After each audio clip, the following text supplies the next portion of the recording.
Terrific, gang. Okay, well, I'm prompting. No clock here because I'm prompting. Stand by to go to graphic for first. Thank you very much, everybody. As we know, the theme for this year's National Clean Energy Summit is Powering Progress. I'm grateful to my co-hosts, Center for American Progress, MGM Resorts International, the Clean Energy Project, and the University of Nevada at Las Vegas. This is the 8th consecutive year this event has been held in Las Vegas. Each year we've gathered to talk about making clean energy a reality. In 2008, for example, we heard from Bill Clinton, where he challenged Nevada to dive into renewable energy development and become energy independent. The second National Clean Energy Summit was held months after the American Recovery and Investment Act, the stimulus, was signed into law. Nobel Prize recipient and U.S. Energy Secretary Stephen Chu, Labor Secretary Hilda Solis, discussed how the new law was investing billions of dollars in clean energy markets and creating tens of thousands of jobs. In 2010, we welcomed titans in the business community, T. Boone Pickens, Tom Donahue, who was president of the U.S. Chamber of Commerce. Pickens on that day discussed how wind power and natural gas could redirect our energy supply, and Donahue acknowledged the role the federal government can play in supporting energy efficiency, and of course that creates jobs.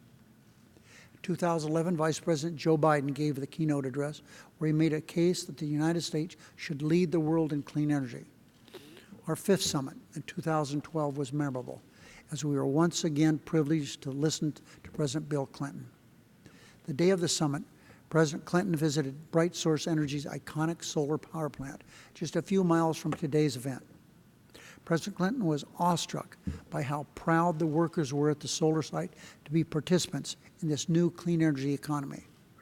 That day, we also heard from Elon Musk, a modern American genius who also happens to be the CEO of Tesla Motors, SpaceX, and chairman of Solar City.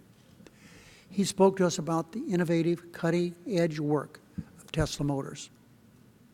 At that summit, Mr. Musk saw Nevada's potential and soon brought his world-class company to our state, building a state-of-the-art multi-billion-dollar gigafactory, which I visited just a few days ago.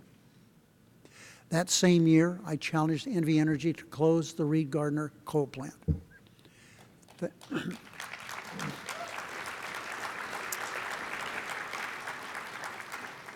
Thanks in part to the investigative reporting of 2 Las Vegas television stations, Nevadans were rightly outraged by Reid Gardner's poisoning of the Moapa Paiute Indian tribe by pumping climate-changing pollution into their air. In 2013, we were privileged to hear from Secretary of the Interior Sally Jewell and Secretary of Interior Dr. Ernest Moniz. We're fortunate today to again have Dr. Moniz and his world-class intellect here with us. That same year, we also celebrated the Nevada State Legislature's efforts in strengthening the state's renewable energy standard and their help in closing Reid Gardner. This never would have occurred but for the efforts of many of you here in this room. Thank you.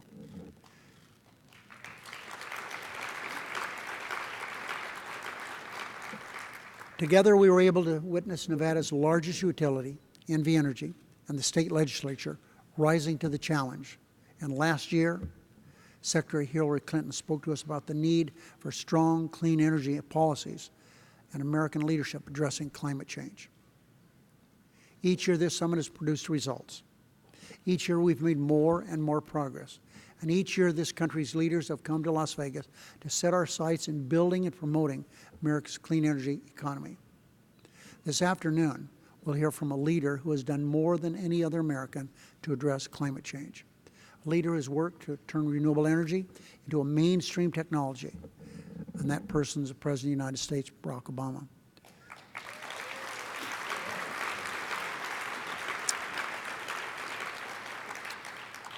I look forward to President Obama outlining his Clean Power Plan, which will be the strongest action ever taken by our country to curb climate change and, of course, boost clean energy. But notwithstanding all the progress we've made over the last decade, we still have many miles to go before we sleep. In fact, in many respects, we're still stuck in the 19th century, and that's true. In 1882, more than a century before we gathered for the first National Clean Energy Summit, Thomas Edison was busy inventing his first electricity grid.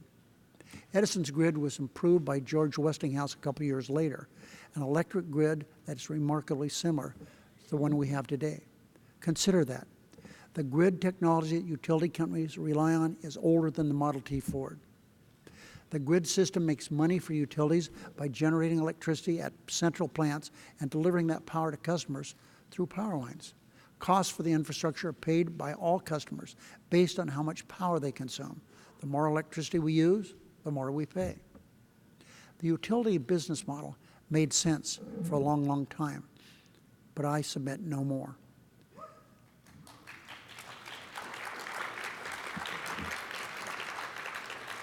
Electric utilities never imagined that families and businesses would be able to generate electricity for the same price as utility power plants. They didn't consider that consumers would rather pay to make their homes more efficient than pay for the power they don't need. And they didn't expect Americans would grow to believe that reducing climate-changing carbon pollution is a priority for them. Our electric grid has barely changed in a century, but that is quickly coming to an end. America's demand for clean, reliable power choices is forcing change, and that change is accelerating. In 1886, the same year our first electric grid was coming online, legendary baseball player Ty Cobb was born. Ty Cobb, an athlete who spent the last many years of his life living at or near Lake Tahoe, played Major League Baseball for 24 seasons. He still holds the record for the highest batting average and more batting titles than any other baseball player. He was the first player inducted to the Baseball Hall of Fame. For over a century, the conventional wisdom in baseball valued players just like Ty Cobb above all others because they had the highest batting averages. Baseball teams thought the only way they could win games and make money was with players who had the best batting averages. For over a century, there was an arms race among the wealthiest baseball franchises to field a team with the best sluggers in the sport of baseball. But that all changed about a decade ago. It changed when cash-strapped general manager of the Oakland Athletics, Billy Beane, took a new look at how baseball games were won and lost. Billy Beane ignored conventional wisdom, focused on results, and eliminated waste. The Oakland Athletics began using an analytical, evidence-based approach to assemble a baseball team. With the help of the state-of-the-art computer software, that team analyzed the value of every player, identified how to fully utilize their talents, and maximize the team's return on investment. The new approach, known as sabermetrics, and better known as Moneyball, changed the way baseball teams do business. It moved beyond the 19th century measurements and single-minded objectives. Today, baseball clubs across the country are using these technologies and fielding the most competitive teams in history. This approach to baseball was successful, but not because it was new or because it was different. The Oakland Athletics succeeded because they were willing to accept change in the face of challenge. They needed to win, even though they had less money than the other teams. So Billy Beane and his team challenged the traditional way of thinking about the sport and instead maximized value, cut waste, and focused on results. The same approach should be true in business and the utility business. Tesla challenged itself and came up with a new way to build and sell cars. Apple challenged itself and came up with a new way to build and sell telephones. Amazon challenged itself and came up with a new way to sell books and consumer products. Nevada utilities should learn from Moneyball. Just as Major League Baseball was stuck in the past, electric utilities continue to rely upon a business model from past centuries. Companies we'll hear about today are developing new energy technologies and services of which Thomas Edison never dreamed. The challenge should begin by properly valuing rooftop solar, properly valuing energy efficiency, and properly valuing other distributed sources of clean energy.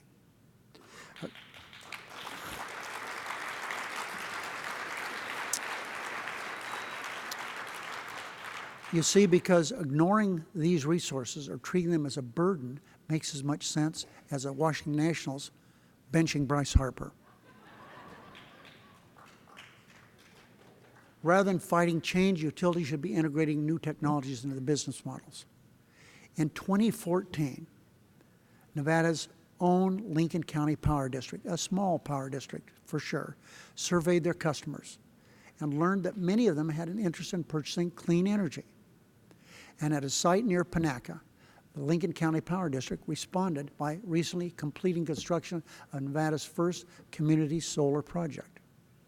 Their 90-kilowatt facility is not large, but if tiny Lincoln County Power District can respond with that level of customer service, there's no reason why the nation's largest utilities can't do the same. There's no reason why NV Energy can't do the same. Valley Electric, the electric cooperative that serves tens of thousands of Nevadans around Pahrump, has also been listening to its customers. Pahrump, right over the hill from where we are now, it's a thriving community, growing. Early this morning, Valley Electric joined me here to announce that a 17-megawatt community solar garden will be constructed in Pahrump. The facility will provide its customers with the opportunity to purchase 100% of their electricity from clean energy produced in Nevada.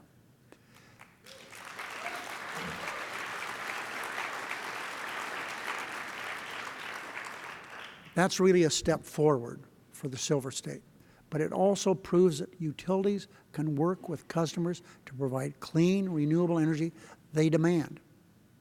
Like the Athletics from Oakland, early mover states like New York, Hawaii, and California are undergoing reforms because they know business model innovation will lead to their success. These states are working to maximize the value of renewables, efficiency, and energy storage. Accepting this challenge would help cement Nevada's reputation as a state that fosters and attracts innovative leaders. It will show that our regulatory environment isn't dominated by a stodgy commitment to protecting the status quo. This would give NV Energy and utilities across the country the opportunity to be the Oakland Athletics of this story, but only if they seize it. If they don't, consumers will suffer. We must stay serious about attracting new investment and creating markets for the power we generate and technologies like Tesla batteries we're now manufacturing. And we must work together to avoid a future where clean energy investment passes over Nevada. It's clear that distributed energy storage, other sources of electricity and efficiency are competing with utility-scale power plants, as they should. This fact cannot be ignored. Recognizing this reality, working with consumers is the next step in Nevada's energy future. That's why we have this Clean Energy Summit, to map what Nevada and America must do to make progress. I believe in Nevada. I believe that this is Nevada's Moneyball opportunity. I believe Nevada can meet this challenge and begin the process of transforming our grid to fully valuing clean energy technologies. Our guests and speakers today include some of our world's leading experts who epitomize our theme, powering progress.